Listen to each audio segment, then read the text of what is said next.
Dan, I got to be honest with you. I have not recovered from that personal pan pizza discussion we had at the end of last episode. It's so good. I haven't thought about it in a while. There's actually a place in LA, I think, that does these, like, they make their own like gourmet versions of fast food and chain restaurants. So good. And I think they did a Pizza Hut one. That was the last time I thought about it. I've been to the pop-up, but yeah, the personal pan pizza is, I would argue, it's the perfect food. There's not much that's better than a personal pan pizza. No. Now I'm going to try to recreate a personal pan pizza. I'm going to buy a little pan, and I'll do it. Welcome one, welcome all back to the show. I'm Ty, he's Dan.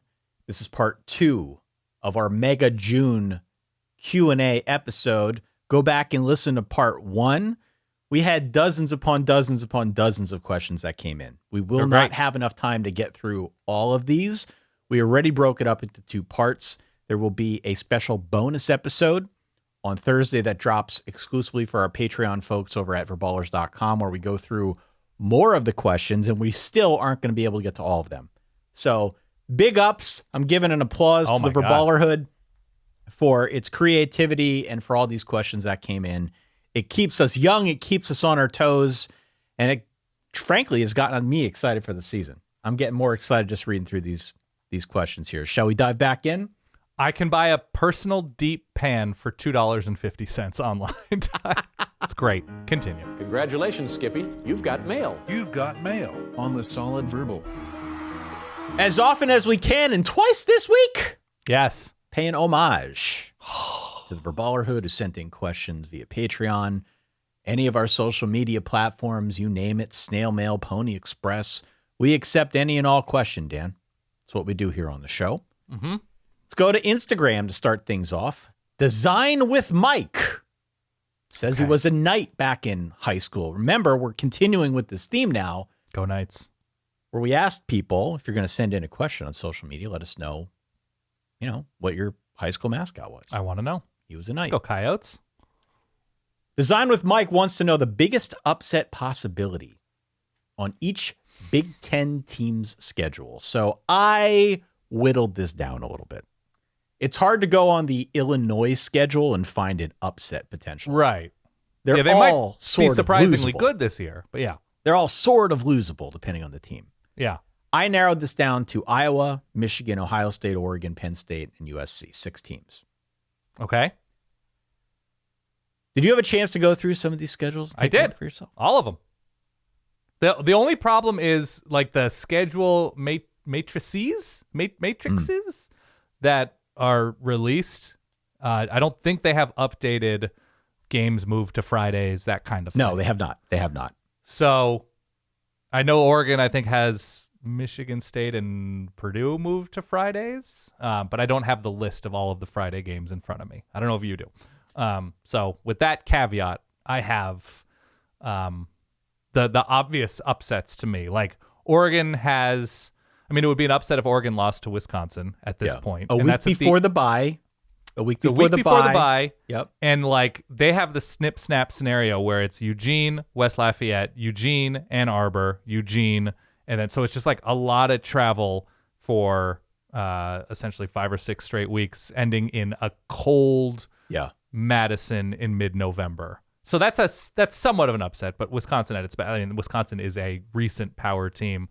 I guess the other one for Oregon would be maybe Purdue on the road if there's a letdown situation after Ohio State, if they beat Ohio State in Eugene, but you'd have to have a lot of faith in Purdue for that to be your answer.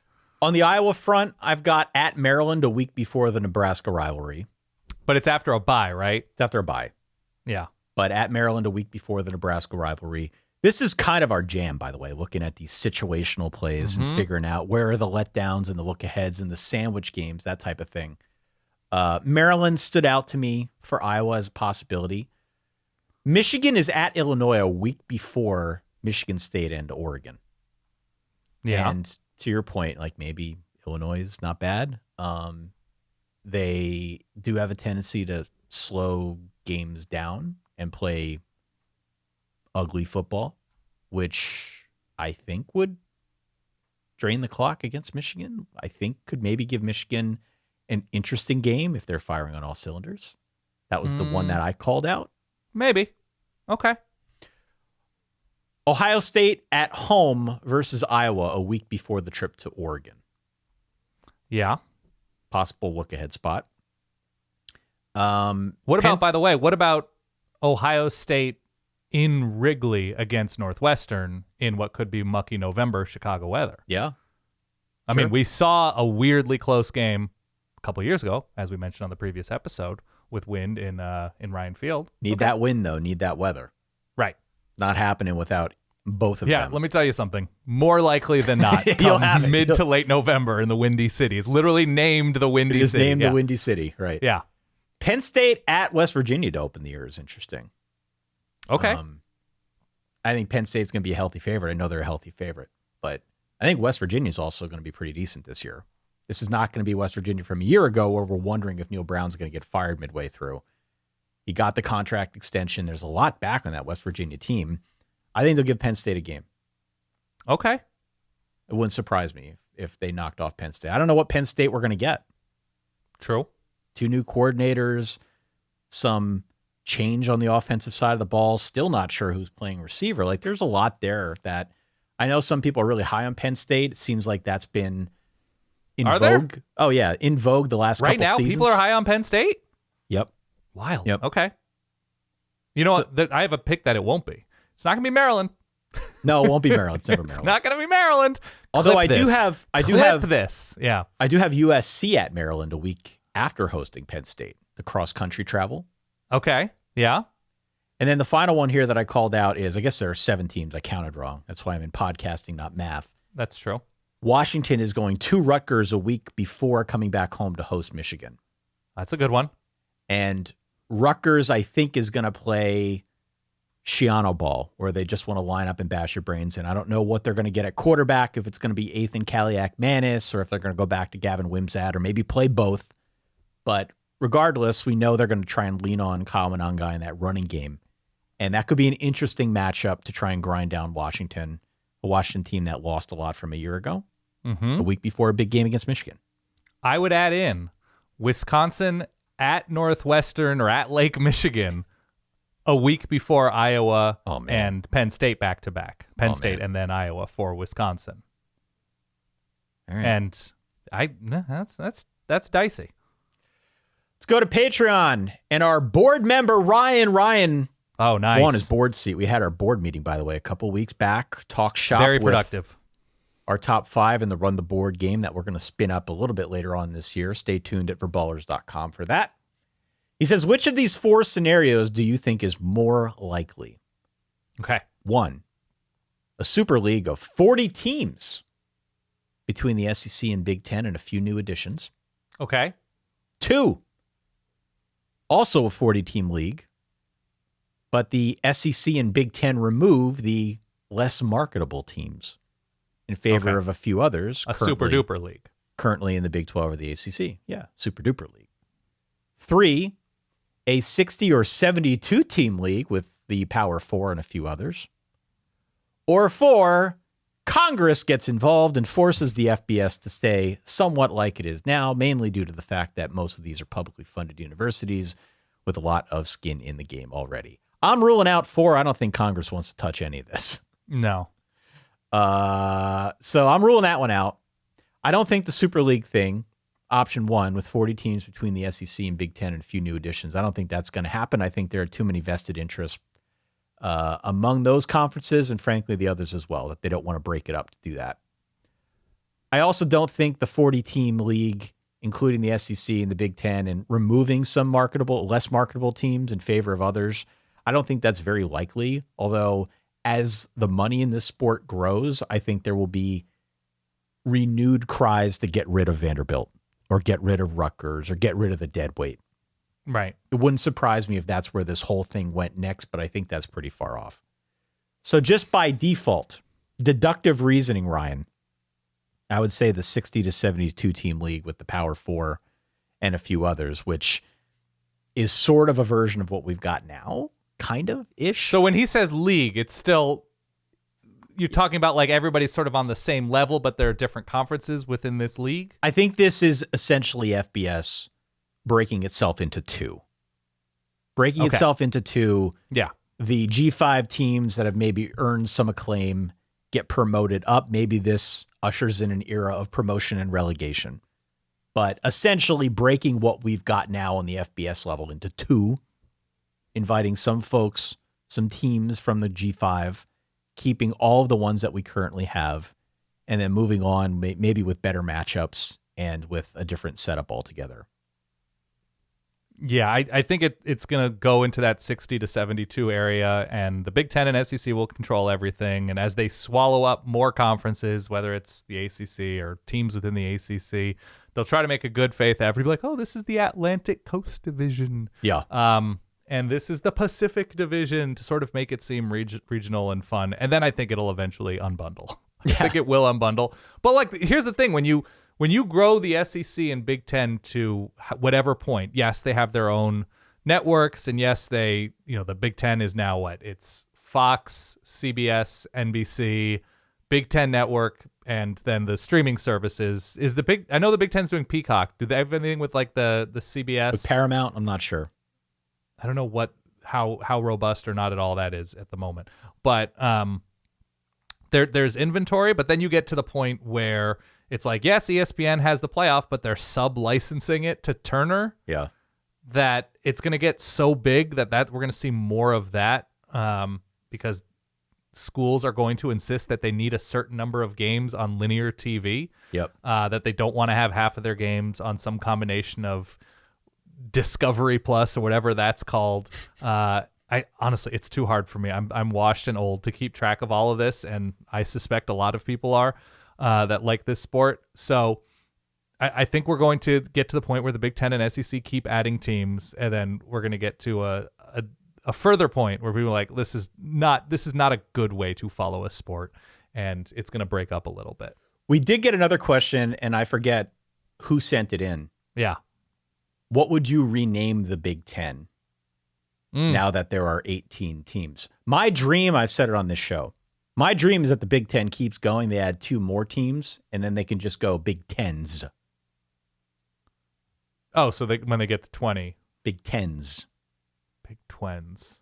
Or Big Tens, yeah. Plural. That's I don't my know. dream. The brand is too locked in at this point. Oh, I know.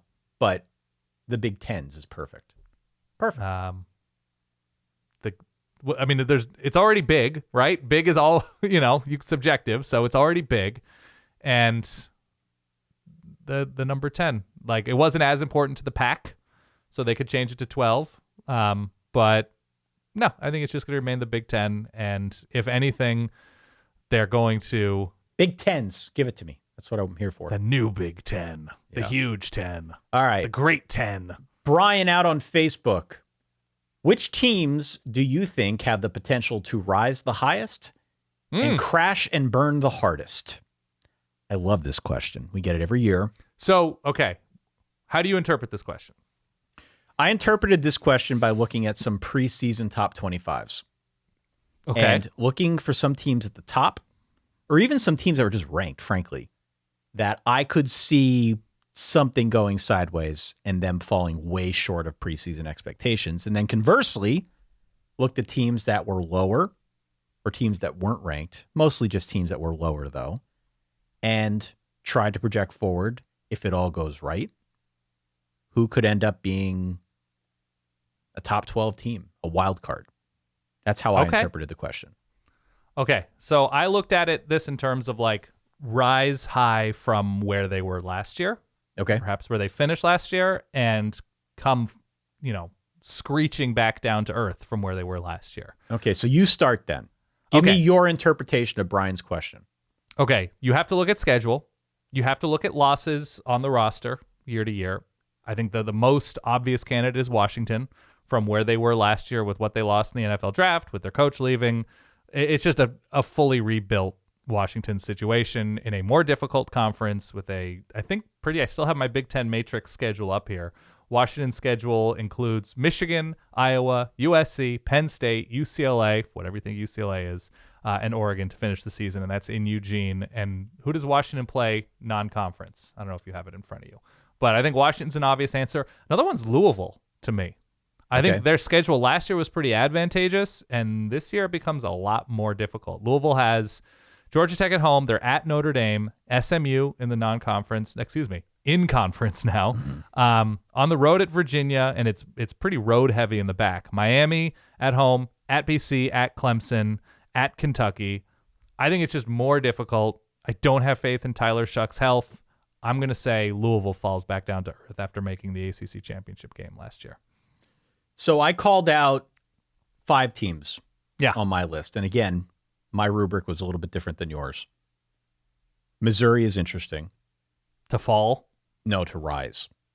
To rise from where they To were rise. last year? Whoa. No, to rise from where they are at currently in the polls, which is lower half of the top 10. And I realize there's not a whole lot of room to rise, but look at their returning production, which isn't everything, but it's among the highest in college football. I'm not sure if you're familiar yet with Mizzou's SEC schedule. I'll bring it up now.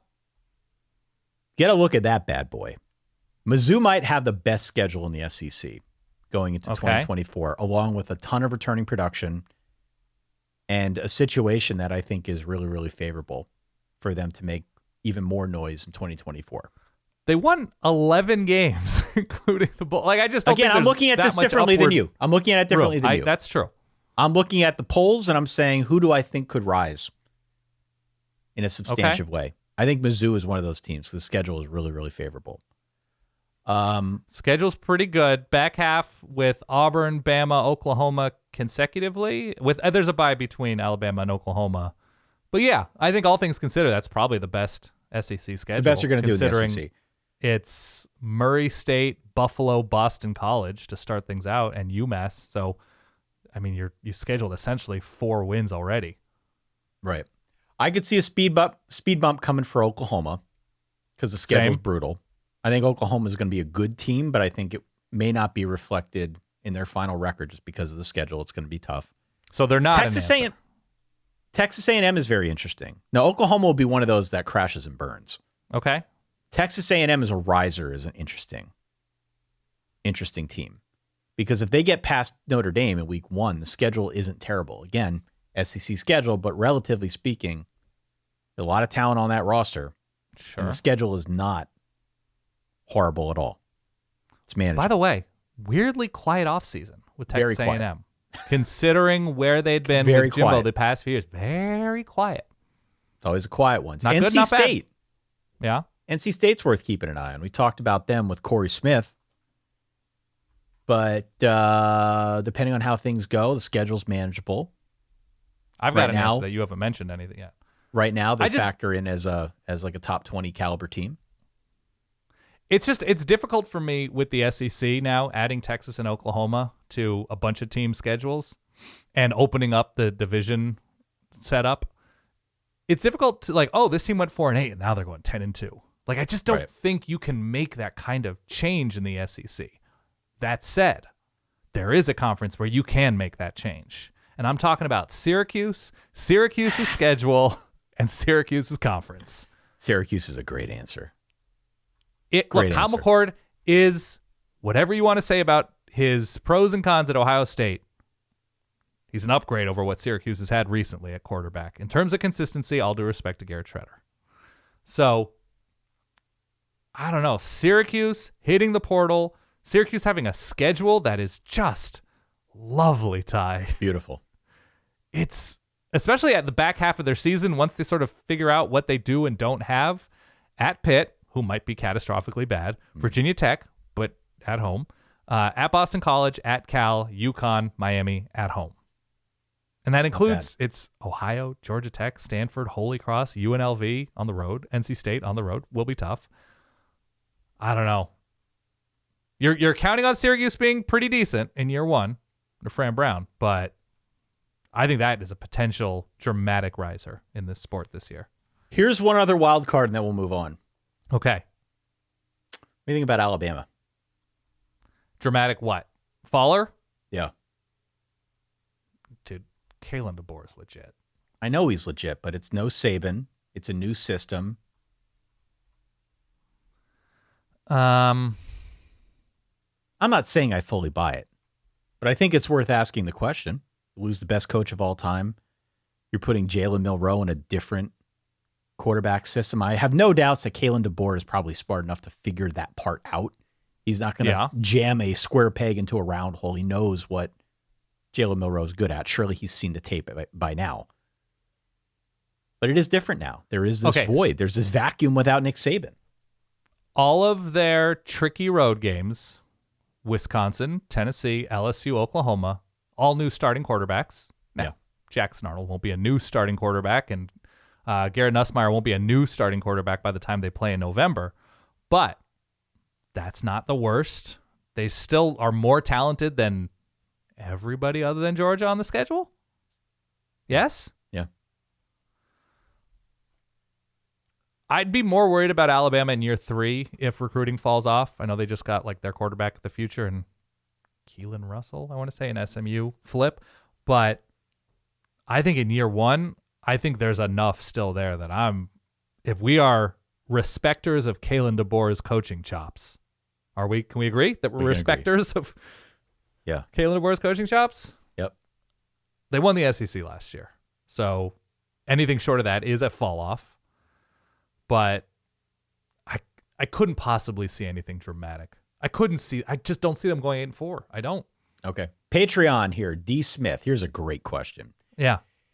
EA Sports has decided to let the Solid Verbal create a player trait and a coach trait for the new video game. Which traits are you creating? What are you labeling them? He says, I'd vote for the coaching trait of Clunker Mechanic, which allows you to finish out games strong, even if you're struggling all game. And a player trait of Dude Alert, a player with an average rating, increasing his overall to a +10 randomly throughout the year after a few breakout games. Yeah.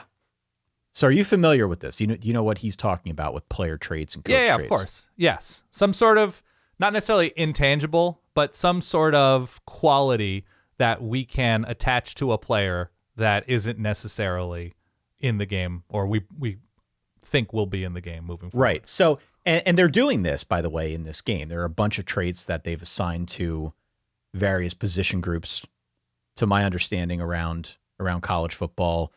Case in point would be middle linebackers who get a field general trait, something like that, where the awareness is off the charts. Yeah, they can kind of decipher the play a little bit quicker than some of their peers. I put together 1 for a coach and 2 for players. Okay. My first for a coach is one that I'm calling Media Darling. How does this affect the game, though? Well, it does affect the game because if you're playing in Dynasty mode, part of what you have to try and manage is your favorability. That's true. And if you're not playing well, at least this is the way it was in the old game, if you're not playing well, you can get fired. But a Media Darling has his favorability boosted a little bit, even when his team sucks. Right. Because the media likes him, because the fan base likes him. So Media Darling is a guy who's just effusive and good in front of a camera, in front of a microphone. We know there are those guys around college football. Media Darling. That'd be my coach trait. As for other positions, actual players, not coaches. Mm-hmm. I've got high school quarterback as one of them. Oh, stop, because I have something similar to this as well. Continue. What do you have? I have high school quarterback. Yeah. We've talked about it on this show. High school quarterback, a guy who played another position in high school, who maybe you can deploy as part of a trick play. This is exactly what I was thinking. Either high school quarterback or something like multi-sport star. Yes. Right, which indicates... randomly through 91 miles an hour, you can count on him to chuck the ball downfield on a double play. Yeah. Something that... double pass. Something that kind of references what this guy did or his athletic prowess in high school. Yeah. What did you call yours? Like an emergency player, right? That like a safety was a good receiver in high school, or two-way player, like the two-way ability that a corner could be inserted on offense in a specific package based on the fact that he was, all state in the 4x1 relay, something like that he could take some reverses and do something interesting. So yeah, some sort of two-way attribute that is highlighted in a player's past. I had that. And for my coaching trait, it's similar to yours, but I think more applicable to actual gameplay, and that is like the fiery speech ability. Oh, so you okay. can deploy it either pregame or halftime. That he could Okay. give some sort of like any given Sunday, crawl out of hell 1 inch at a time. Like that there is some sort of fiery buy-in meter that a coach can wield 3 times a season, right? You have to pick and choose, and you have to say if you're going pregame, halftime, or final drive, right? That like it's a finite number of times that you can do the fiery speech ability. That's pretty good, right? I like that a lot. That you have to be very judicious. You're like, do I want to use this in week 2? Or do I want to save it for a potential playoff run? And I don't know how you actually, maybe you're just seeing an animated coach, right, on the sidelines or in the locker room, something like that. But yeah, some sort of emotional meter that you can utilize. My favorite player trait that I came up with is one that I'm calling the service elevator. You ever been in a hotel where they've got a service elevator? Of course. They use it to move like the bulky things, right? Yeah. In this case, I'm thinking that this is only a trait that applies to tight ends. And it's the random tight end who decides that he can high hurdle a defender. Mm-hmm. On occasion, we've seen guys that can do that. More often than not, they can't. Mm-hmm. That doesn't stop them from trying. The service elevator trait allows that to actually work in the game. Yeah. Very rare. Very rare. Okay. Service. I like that. Let's go to Instagram. Hail to the victors. Bet you know where this one's going, Dan. Says he was a Jaguar in high school. Nice. And he asks, Jaguar. if Crying Ryan loses to Michigan again, is he fired? Crying Ryan. Ryan Day, Ohio State coach, lost his last 3 games to Jim Harbaugh and Michigan. Thankfully, Jim Harbaugh is now in the NFL. Yeah. He's going to see what he can do against Sherrone Moore, new coach at Michigan. I feel like we've kind of addressed this before. And we had a long conversation either at the start of this year or the end of last with our friend Bruce Feldman from The Athletic and Fox.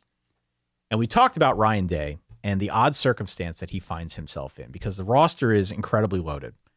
And he certainly went out and did due diligence in the portal and otherwise by bringing in guys like Chip Kelly to try and boost that team as much as possible. It feels like this is the year. If ever there were, it feels like this is a year where Ohio State's going to make a deep run into this playoff. The problem for Ryan Day is that he's just not a great coach yet. He's a very good coach. Mm-hmm. The numbers, I think, underscore that. Phenomenal coach. But in terms of a great championship winning coach, it hasn't happened for him yet. That's a great place to be. It's an okay place to be. A really good coach that brings in talent, that wins a ton of games, that gets paid a ton of money, all that stuff. He's going to go down as a very, very, very good coach. What we're waiting on with Ryan Day is if he can take that next step. Sure. And if he can actually win something. And it starts with the Michigan game. I don't think he's fired if he loses to Michigan. There's a pretty good chance that even if he loses to Michigan, Ohio State finishes the year with 1 or 2 losses and they still get in the playoff and win a game or 2 or 3 or 4. So, no, I don't think the Michigan game is going to be kind of that hard stop for Ryan Day and his tenure at Ohio State, the way maybe it would have been a couple years ago under a different system. I think he'll still have an opportunity to win something even if he loses to Michigan. Losing to Michigan, mind you, is still the most important thing that Ohio State fans don't want to happen. Yeah, I get they that. want to avoid. Yes, of I course. want to avoid that. But I think it's more likely that he feels like his time in Columbus has run its course and he leaves to go elsewhere than it would be for him to get fired. It'd be a really, really tough sell to fire a guy like this who's got such a good record. So he'd do like a Tom O'Brien. Yeah. Just like, well, I'm going to take a lateral shift here. I've had enough of this. Yeah. I mean, I think it was Bruce who was reporting that, or maybe it wasn't Bruce. I don't mean to kind of assign something to him that wasn't. But there were some folks who were like, hey, would Ryan Day consider the Texas A&M job?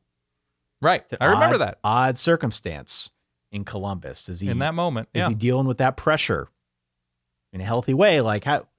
Just an odd circumstance. You lose to Michigan, your biggest rival, 3 times in a row. It's going to happen. I get it. I don't think they can fire him, though. I think it's more likely that he would leave, whether he lost to Michigan or fell short otherwise of expectations. It's hard to imagine Ohio State losing to Michigan this year, given what Michigan has lost, just from the June vantage point. Yeah. Okay. This question, who did you say it was from? It was no, we don't have an actual name. Hail to the Victors 2. Hail to the Victors 2. Okay. So this is why college football, and I say this lovingly, is probably best described, the college football fandom, as an infection. We are all infected with college football fandom. Ryan Day is 39-3 in the regular season during his time at Michigan. Ryan Day has been an excellent coach, but I understand why it's unacceptable to lose 3 straight to Michigan. Yeah. I'm infected with this as well. It's unacceptable. It would be unacceptable for him to lose 4 straight, given what Ohio State has back. And it's Will Howard. This is not obvious NFL first-round talent at this point in his career in the way that some previous quarterbacks for Ohio State have been. But the rest of the roster, every position group has first-round talent.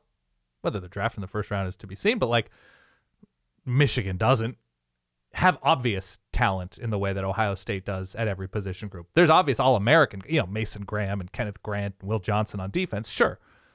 But it doesn't feel like Ohio State should lose this game. Also, when you go down this road, if you are somebody not in the know with Ohio State or somebody in the know with Ohio State, money in the athletic department, boost, whatever, who are you getting? Who are you getting that is slightly better than 39-3? Because that's all you can be, is slightly better than 39. Who are you getting that is going to go 42-1? Yeah. I mean, Ohio State fans would say, let's get Mike Vrabel. I've heard that one. They'd say, okay. They'd say, let's go out. Let's get, who are you getting? Yeah. I mean, if they would probably go out after Marcus Freeman if he had more success at Notre Dame. Just to Brian Hartline, there. Go with somebody Probably who's not. got an Ohio State connection. You're going to convince Luke Fickell to leave Wisconsin. Luke Fickell. That's the question. It's like, who are you so sure is better than 39-3 and 12 feet away from beating Georgia 2 years ago on that field goal miss, which is not all in the kicker. Let's be clear. That's the question. It's who are you so sure? Now, you could say losing 3 straight means you kind of know what you need to know about Ryan Day, that he's great but not excellent, and that's apparently not good enough at Ohio State. 39-3. I know. It's an infection. It totally is, and it's unacceptable to lose to Michigan. It's unacceptable to lose 3 years in a row, but this year will determine whether that was a Jim Harbaugh figuring it out / whatever else you want to consider extracurricular with Michigan's program these past few years, or if it's something actually wrong with roster / culture / vision / assistant hires, whatever. Ryan Day made those changes. Hired new offensive coordinator, hired new defensive coordinator a little while ago. Yeah. So roster's great. So now has to be this year. But I still wouldn't fire him. I wouldn't. I wouldn't. And that also sends the message to the next coach. Sure, you can have a winning percentage of 990 or whatever it is. And it's a great message because getting fired with whatever Ryan Day's buyout is not the worst deal. But I think I know what you're saying with, like, Ryan Day is just going to be like, why? I'm going to go somewhere else. Yeah. Okay. Let's go to Facebook. Dennis, who says he was a Seaside Seagull. I love that. Who are the top 5 under the radar Heisman prospects? Okay. If you want to really go under the radar with real long shot odds, go like the best backup quarterbacks in the country. Best backup quarterbacks in the country. So go like, Dante Moore or Walker Howard or something. I saw Julian Sayin is actually relatively high up there. Okay. And by high up there, I mean lower odds than I would expect. I think is he going to be the number 2 as a true freshman? Unclear. Okay. I think a lot's unclear. But to your point, that would be the way to get the steepest odds. You're throwing away your money with Julian Sayin, but yeah. I looked on whatever site I found first. I think it was FanDuel, just to see what their updated Heisman odds were. These are not necessarily under the radar guys. These are under the radar guys in terms of the odds.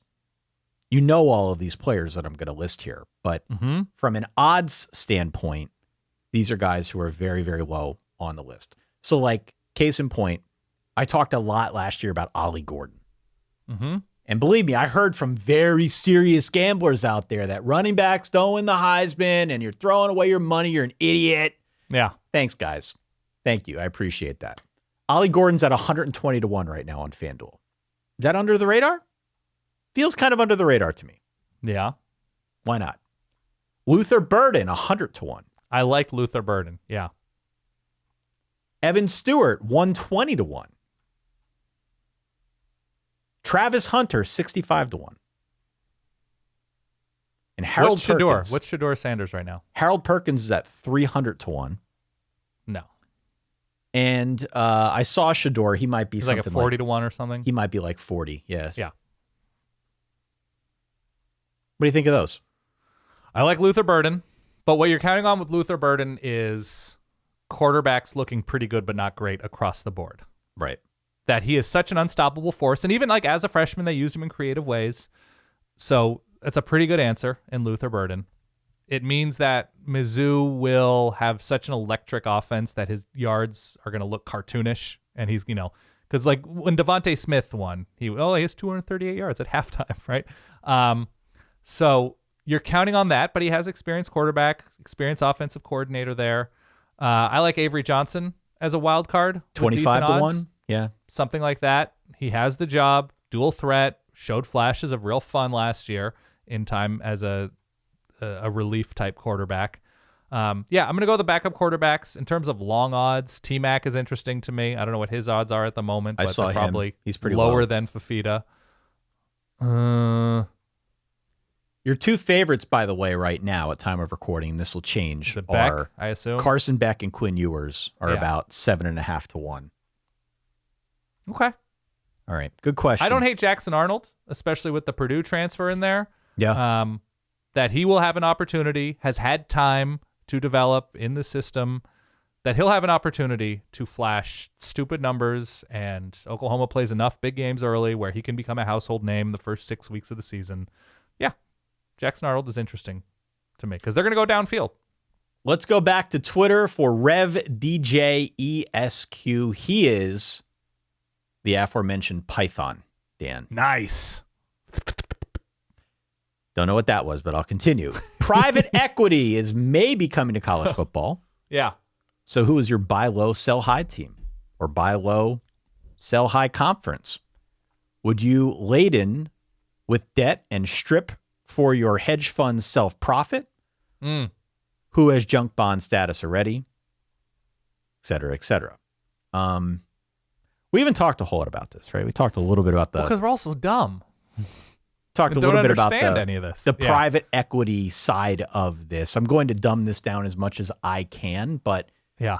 this is, in effect, outside investment, bankrolling an athletic department to make a football team better. Okay. So who do you think is legit money away? Like that has been standing in the way of them being consistently competitive. If not, like if they had more money, everything else is in place, whether it's coach, whether it's development, whatever, that if they had that infusion of cash, that their return would be so much more on like competitively.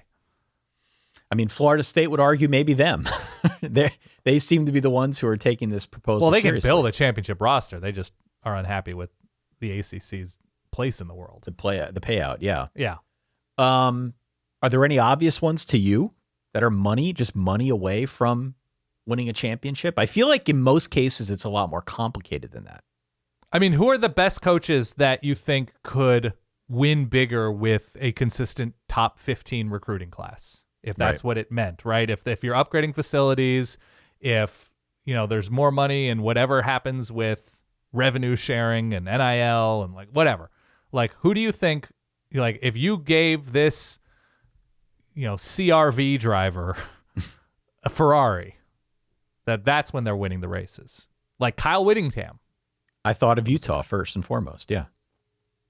They've lost in-state talent to big places. Quarterback Penei Sewell to Oregon. They lost Jackson Dart initially to USC and Devin Brown, I think, to Ohio State. So if they're keeping more talent in state and attracting more regional talent because there's just more money there. They've retained their coaches that they've liked, Ludwig and Morgan Scaley, for a good amount of time. Utah's an interesting team that like a coach doing more with less. Right. And if you were to give him more, I think Utah's an interesting answer. Kansas. I was going to say Kansas State, but yeah. Kansas State, both of them. Lance Leipold, Chris Kleiman, two really good coaches in the Big 12 that perhaps with some sort of influx in cash could get. I think to the UCLA promised land. probably needs it. UCLA Get definitely UCLA needs a it. stadium right next to campus. As much as I love the Rose Bowl as like a postseason venue, Yeah. it's not a fun stadium in season. Keep a lot of that money in California. Keep it an exciting place. I don't hate that answer. I think that's a pretty good answer. Who else? Who else do you think needs an infusion? UCLA definitely needed that Big Ten infusion of cash. They were like $100 million in debt. Yeah, a big-time zag would be somebody like an Oregon State or a Washington State. Sure. Not a quote-unquote power conference anymore, but to just back up the truck with a gazillion dollars that you can use to bankroll a football team and pay players and whatnot. It would be an interesting conversation to have. That might be the only thing that can save them at this point in terms of the national conversation. Georgia Tech, Vandy. I'm thinking about locations. Yeah. But I'm not positive Clark Lee is a strong coach. I'm not positive Brent Key's a strong coach. So somebody who has shown themselves to be able to win with a little bit less, but could use that huge infusion of cash and talent and prosperity. All right, let's go to the Charlotte Sooner, who says Okay. he was a Longview Lobo. Love that. Oh, nice. What will be the first SEC record for my Sooners? Man, if they break 500 this year, it's a little bit shocking, given the schedule. And the road splits. The road splits are tough. The schedule is brutal. I put down optimistically 8-4. But So, I think SEC, I'm saying breaking 500 SEC schedule-wise. They'll definitely break 500 overall. they'll definitely break 500 overall. But here's what their path looks like in the SEC. They've got Tennessee at home. They've got Auburn on the road. They've got the neutral site game in the Cotton Bowl against Texas, Red River rivalry. South Carolina at home. On the road at Ole Miss. On the road at Mizzou. Home against Alabama. The next week on the road at LSU. And then that does it for the season. That's a tough slate, man. That's a really tough slate. So if we're thinking 8-4 overall, I could see them going 4-4 about thereabouts in the SEC. Yeah, so they go, 10-2 in the Big 12 last year. They have first team all Big 12 quarterback in Dylan Gabriel. The defense took a pretty sizable step forward last year from where they were 2 years ago, and I expect to take another step forward. Concerns right now are about the offensive line, which is not great heading into an SEC schedule, but I think it should be okay. New quarterback. I think it's Deion Burks is the Purdue transfer at receiver, who they're pretty high on. I think they're going to be good. I really do think they're going to be good. I think the road splits are tough. So I'm going to say 4-4 if things break right, 5-3 in the SEC. Yeah. But I think it's going to be an adjustment year for Oklahoma. Let's go back to Facebook. I hope I'm saying this name correctly. Ladislaw. Okay. Do scholarship limits matter anymore? No. 85 was a hard number, but now with NIL funding, you can cover as many players as you want, Dan. Do the limits matter? I don't think they do anymore. I think we've graduated past that, no pun intended. Yeah. I think it's a different world now. Yeah, same. Depends who you are, that you have the NIL money behind you to throw, however much that the full cost of attendance is, $40,000 a year, to a glorified walk-on. But sure. I jotted this question down from Jordan on Patreon, who says, which non-blue blood school could win a championship and yet still manage to complain? Okay, so I'm going to speak for myself. I don't think I got the definition of blue blood correct at some point. So we're talking about historic powers. Correct. So some of these schools, like Oregon's not a historic power. Oregon's been decent since like the mid-90s. But like we're pretty atrocious for decades upon decades. Oregon fans would definitely complain and find a way to complain. I think the most obvious team SEC wise would be Texas A&M, Yeah. because they have not been a blue blood in the modern era at all. They've not been a historic power in the way that we talk about Oklahoma or Alabama, Michigan, Ohio State, Notre Dame, Florida State, and any of those places, even though Right. Florida State's success is kind of recent, 80s on. And Texas A&M, I think, will perennially have that complex about Texas in state. All the time. All the time. So I think you're still going to get a little bit of agita if Texas A&M were to win it, that they weren't being respected enough for what they've done, and that, you know, they're not being seen in the same light as LSU or in Alabama, even though they should be now that they've won a national championship. I think and that's just, it's a very vocal, emotional, opinionated fan base, as most are. I found an article, I think it was from 24/7 or one of the sports sites, that did not list Penn State as a blue blood. I would list Penn State as a blue blood. To which I said, okay, if they're not a blue blood by their definition, I'm putting them on this list because I know the fan base well. They would find a way to complain. I would put Penn State there, yeah. I would too. But I think A&M's a good answer. I had that A&M down. has 3 claimed national championships in 1919, 1927, and 1939. Let's go I'm doing it, yeah. to Anthony on Facebook, who said he was a Husky. Nice. Speaking of Penn State, what are the implications of the lawsuits and the allegations at Penn State? Have you followed this at all, Dan? A little bit, but I'm sure not like you have. Yeah, so I don't think much will come of this, to answer your question, Anthony. But the summary is that Dr. Scott Lynch, formerly part of the training staff, won a wrongful termination suit. Now, notably, at some point through this whole journey, both James Franklin and Penn State University were removed as defendants in the suit. Yeah. So this case was actually against the hospital that previously employed Lynch. He did win. He won $5.25 million. Okay. The question here, though, is whether or not James Franklin or anyone at Penn State interfered with medical decisions, which is what a lot of this centered around. Penn State itself conducted something of an audit a couple of years ago. They found no evidence of actual wrongdoing or rules breaking. They did find evidence of quote unquote friction between James Franklin and this guy, but ultimately no rules were broken that they could conclude. It was the story that came out about that was James Franklin and the doctor saying that James Franklin tried to intervene with Correct. a player who was talking about mental health issues. Correct. And his place on the team. Yeah. Correct. So the plaintiff also acknowledged in his legal filings that at no point was the actual medical care for athletes influenced by coaches or anyone at the university. It's, you know, it's a gray area, of course.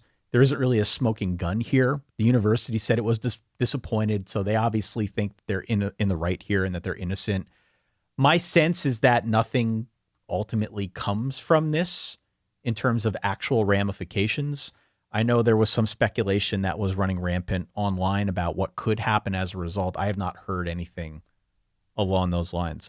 But I will say, as a Penn Stater, as somebody who has lived through scandals at Penn State. Yeah, Penn State needs to be especially detail-oriented. They need to be detail-oriented. Yep. They need to be very sensitive to the fact that there is now this horrible stigma that goes along with the university and how it handles very sensitive matters such as this. And so whatever they do, however they address it moving forward, though I don't think there's going to be true implications and ramifications that are going to be super public in terms of the football program. We cover football on this show.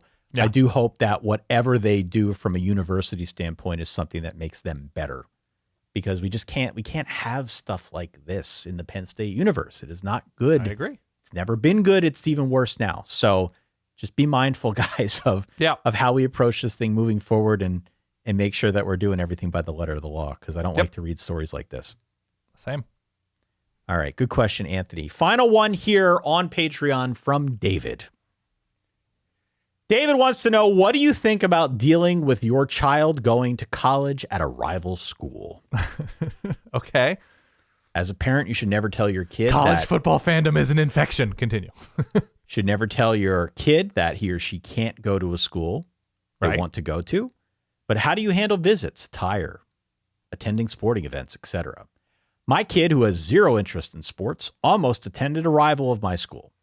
We did a visit of the campus. I was careful to leave all of my attire at home, but I forgot that my credit card has my school logo on it. Nice. Thankfully, nobody commented, but I was self-conscious about it. By the way, my kid ended up going to DePaul, which let's just say raises no such concerns, Dan. Yeah. You know, I kind of did this myself. Yeah? I kind of did this. The Penn State-Lehigh rivalry? The Penn State-Lehigh rivalry is very, very torrid, of course. Yeah. But I grew up rooting against Penn State. I was an oddball. Notre Dame fan. Yeah. I was a Notre Dame fan. It wasn't as if Notre Dame and Penn State were maybe the same level of rivals as what David is describing, but I went to a rival school in my mind. Penn State, Notre Dame, grew up in this part of the world, and two fan bases that were always kind of like at each other's throats. Mm-hmm. And so in this case, I guess I was both David and the kid, and it worked out okay for me. Yeah. Now, I've never been a parent. You're a parent. Yeah. Well, to your knowledge. To my knowledge, yes. Yeah. How would you deal with this if one of the little if one of my guys- boys went to Washington or something like that? Yeah. Fine. It's totally okay. So here's the reality of something like this.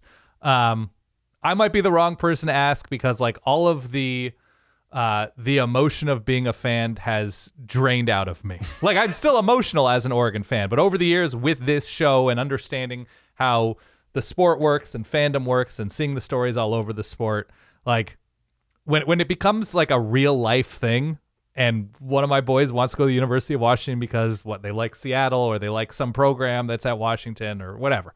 Fine. Great. My little brother went to Washington and it's fun. It's a fun, like, you know, we made annual bets on the Oregon-Washington game. I think I owe him some pizza still in the last couple of years, but it's fun. And so I guess the only real life contentious thing with a kid going to another school, because it is all like if you went to Alabama and your kid goes to Auburn and your long legacy of Alabama, as long as you treat it in like a good natured way, which not everybody does, I get, like it's fun. It's fun ribbing each other back and forth. You make an annual bet. Like I know people that like they come like they went to Michigan, their wife went to Michigan, kid went to Michigan State. Now, the only time it can be tense is if like the kid wanted to go to a certain school and didn't get in and then went to a rival because it was easier to get into. Then you're treading into like, oh, well, you couldn't get into Michigan or you couldn't get into blah, blah, blah school. So I guess you're rooting for that fallback school now.